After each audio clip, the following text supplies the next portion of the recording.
О, построил Кремль. Смотри, Юрий Долгорукий возводит простенькую деревянную крепость. В 1177 году, когда разоряют Москву, ее сжигают. На это Иван Калита отвечает могучим дубом: строить крепче и надежней. В 1365 сгорает и дуб. Дмитрий Донской додумался: хватит дерева, и приказывает строить из белого камня. Через 100 лет известняк крошится, как зубы у старика, поэтому Иван III зовет итальянских инженеров.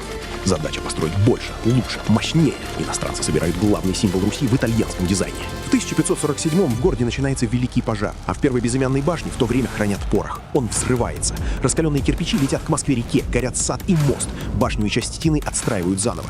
К концу 17 века красный кирпич белят известью, защищают от влаги. Кремль становится нарядно белым. Екатерине II тесно в Кремле. Баженов проектирует для нее гигантский дворец на южной стороне.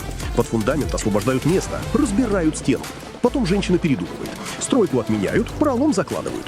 Иногда великое строительство — вернуть все как было. В 1812-м французская армия входит в Москву. Город горит. Кто поджег, спорит до сих пор. Наполеон ждет переговоров, Александр I не отвечает. Наполеон приказывает взорвать Кремль. Хлопнуть дверью не получилось, только башнями.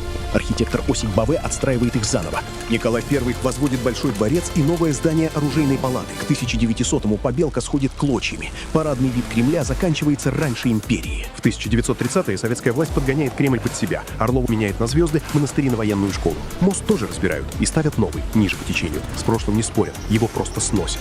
Летом 41-го, чтобы спрятать Кремль от немецкой авиации, архитекторы рисуют на стенах окна, над площадями крыши, купола темнят. С воздуха центр власти превращается в городской квартал. Самый узнаваемый символ страны спасает неузнаваемость. Только в 1947-м красный кирпич красят красной краской в привычный цвет. Так